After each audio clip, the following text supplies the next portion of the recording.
तो सार क्या है? सार ये है, राहुल गांधी ने हर जगह फैला दिया है रायता, साफ करने में कोई नहीं कर रहा इनकी सहायता। और ये मैं ऐसे ही नहीं कहता, मैं डंके की चोट पे कह सकता हूं जी। 95 चुनाव हराए हैं इस अपरिपक्व बालक में, और ये वो बालक है जिसको ये कहते हैं युवा नेता, लेकिन जनता जानती है 5 साल बाद इनकी वृद्धावस्था पेंशन शुरू हो जाएगी, 60 के हो जाएंगे, 55 साल के हैं। और आंकड़ों पे बात करूंगा, कोई व्यक्तिगत बात नहीं है। आज कांग्रेस पार्टी में तमाम ऐसे नेता हैं जो राहुल गांधी से ज्यादा सक्षम है, बेहतर है, रोशनी दे सकते हैं सूर्य की तरह। कांग्रेस में आपको रोशनी दिखाई दे रही है? कांग्रेस में आपको काबिलियत दिखाई दे रही है? मैं बताता हूं अगर आप बोलने दें। लेकिन दिक्कत क्या है, जैसे ही कोई चमकना शुरू करता है तो सारे कांग्रेस के चाटुकार लग जाते हैं कंबल लेके, इस दिए को बुझा दो, ये रोशनी दे रहा है राहुल गांधी से ज्यादा, और इसीलिए ये हालत है। अब आप आंकड़ा सुनिए, कहां से कहां आ गए। मेरे साथी कह रहे थे ये मिडास नहीं उदास टच है।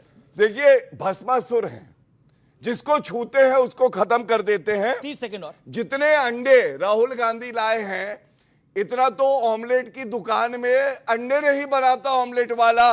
दिल्ली में 70 सीटों में अंडा, पश्चिम बंगाल में 2094 में अंडा, आंध्र प्रदेश में 175 सीटों में अंडा, सिक्किम में 40 में अंडा 0, मेघालय में 60 में अंडा, नागालैंड में 60 में अंडा। मतलब कुल सीटें हुई अमीर जी 699, कांग्रेस के आया अंडा। अब आप बताइए, ये भस्मासुर ना कहे तो अच्छा, क्या ठीक है, कहें? Okay okay. ये देखिए, एक तो विपक्ष जो है, मतलब आपके ओपोनेंट है भारतीय जनता पार्टी, तो वो उदास टच भी बोलेगी।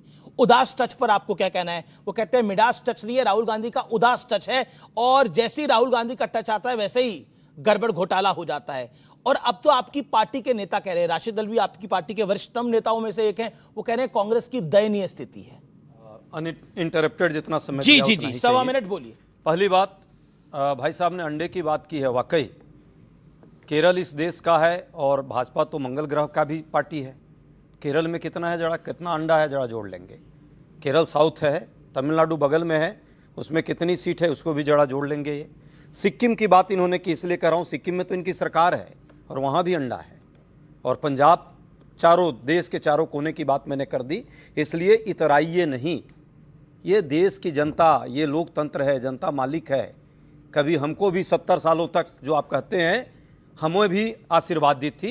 आप 11 साल में क्यों अहंकार में इतरा रहे हैं? जनता मालिक है, ठीक है, आज आपको चुन रही है, कल किसी और को चुनेगी। पहली बात। दूसरी बात, इन्होंने बात रखी कि भाई अलग अलग राज्यों की आपने भी एक अच्छा एजेंडा लिया। यह अच्छा एजेंडा आप चला रहे हैं, एकदम चलाना चाहिए आपको। एजेंडा चलाना भी जरूरी है।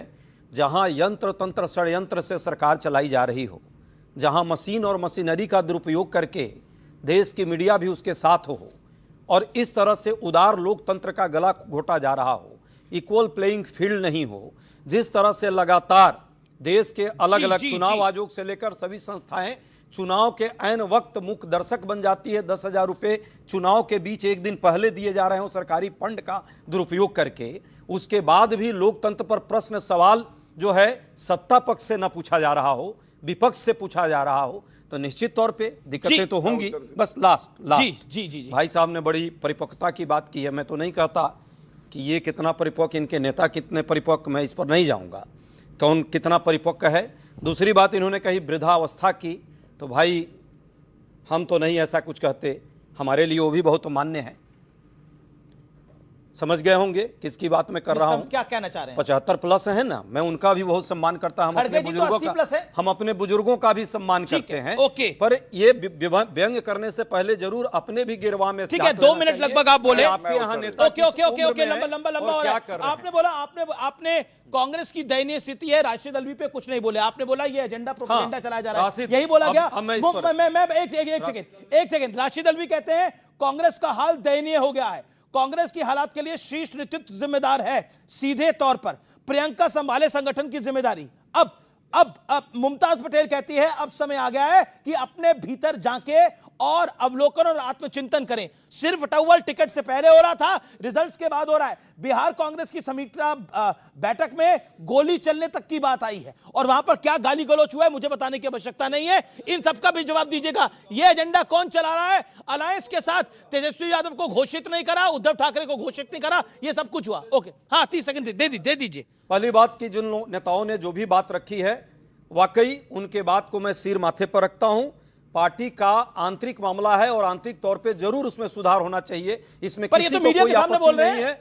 हम मतभेद वाले हो सकते हैं, मनभेद नहीं है। और लोकतंत्र में पार्टियों के अंदर यदि लोकतांत्रिक प्रक्रिया पर बात करने की हिम्मत कोई रखता है तो बड़ी बात है। आप देखिए ना, 2.5 लोगों की सरकार अब तो 2 लोगों की चल रही है। ये 2 लोगों में वसुंधरा जी कहां हैं? यूपी में बाबा बनाम मौर्य जी का क्या हाल है? ओके, जवाब। सिद्धारमैया गुट का क्या हाल है? सड़क पर नहीं हो रहा ना सब कुछ। अगर छत्तीसगढ़ हो में भी रहा है रमन तो सिंह सड़क पर बनाम कुछ नहीं हो रहा। ये तो अरे आपके रमन सिंह मुख्यमंत्री हैं, हाँ, क्या नहीं, बोल रहे नहीं, हैं? नहीं, कह रहे सिद्धारमैया जी का अच्छा, क्या कोई हाल है? बात नहीं, अरे कोई बात आपके नहीं, सुनिए ना, मुख्यमंत्री सुनिए ना, गलत गलती से बोल बोल दिया। रहे हैं। रमन सिंह बताइए, ये हालत अरे है, रमन सिंह- इसीलिए कांग्रेस अरे के सुनिए जीरो ना, आते हैं। अरे सुनिए हो ना, जाता है, कोई सुनिए ना, बात सुनिए नहीं। ना। हाँ, हो रमन जाता सिंह अरे हो गया, हो गया। अरे हो गया। बनाम क्या है हाल? अरे रमन सिंह का क्या है? शिंदे रमन सिंह बनाम स्पीकर है। अभी आपने सही बोला, सिद्धारमैया की बात कर दी आपने। देखिए सिद्धारमैया और डीके में झगड़ा चल रहा है। ओके ओके, ठीक है। हाँ, देखिए सर्वप्रथम तो मैं कहूंगा ये जो इनकी अवस्था है ना, जिसमें आत्मचिंतन नहीं करेंगे, मोदी जी को गाली दो, बीजेपी का क्या हाल है। अरे धन्यवाद भैया, ऐसे ही रखना। 20-25 साल अभी कांग्रेस पार्टी कहीं नहीं आने वाली है। और मैं आपको वजह बताता हूं। देखिए, कह रहे थे जो वृद्ध हैं 75 प्लस है, उनका हम बड़ा सम्मान करते हैं। देश के प्रधानमंत्री जी का ऑपरेशन सिंदूर से पहले सर तन से जुदा करके एक ट्वीट किया और बाद में डिलीट किया। इतना सम्मान करते हैं ये वृद्ध लोगों का कि सर तन से जुदा कर देते हैं। चौकीदार चोर है बोला, जनता को नहीं पसंद आया, ऐसा सबक सिखाया। नरेंद्र मोदी जी तो प्रधानमंत्री बने, इनकी हालत तो ये हो गई कि ये जाए इटली जाए, थाईलैंड जाए, कोलंबिया जाए, कहीं जाने लायक नहीं बचे। और उसके बाद मैं एक बात कहूंगा, देखिए अब भाजपा की बात कर लेते हैं। 62 ईयर्स, 62 साल में पहली बार ऐसा हुआ, लगातार 3 बार जनता ने किसी को आशीर्वाद दिया। उस व्यक्ति का नाम नरेंद्र मोदी जी है और गर्व है हमें उस पर। 7 बार लगातार गुजरात जितवाया है, 3 बार लगातार हरियाणा जितवाया है, 3 बार लगातार गोवा जितवाया है। और एक बात और कह दूं, 38 साल में पहली बार ऐसा हुआ कि उत्तर प्रदेश में पूर्ण बहुमत की सरकार दोबारा आई। योगी आदित्यनाथ जी को आपने जितवाया है। और ये क्यों संभव है? ये इसलिए संभव है कि हम लोग किसी उपनाम के सहारे नहीं हैं।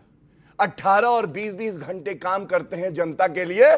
कोविड की महामारी आती है तो मोदी जी सुनिश्चित करते हैं हर भारतीय को टीका लगे मुफ्त में, चाहे वो गौरव एक आरोप है कि कल की जो भारतीय जनता पार्टी ने प्रेस कॉन्फ्रेंस करी, जिसमें उदास टच और मिडास टच की बात की गई, जिसमें और भी बातें की गई। कांग्रेस के द्वारा कहा गया है कि वो हल्का और ओछापन वाली प्रेस कॉन्फ्रेंस थी, ओछी प्रेस कॉन्फ्रेंस थी भारतीय जनता पार्टी। चलिए सब बात छोड़ के एक बात कहूंगा, सच्चाई कड़वी लगती है क्योंकि चाटुकारों की फौज है, लेकिन बात करते हैं इनके ही साथियों की। क्या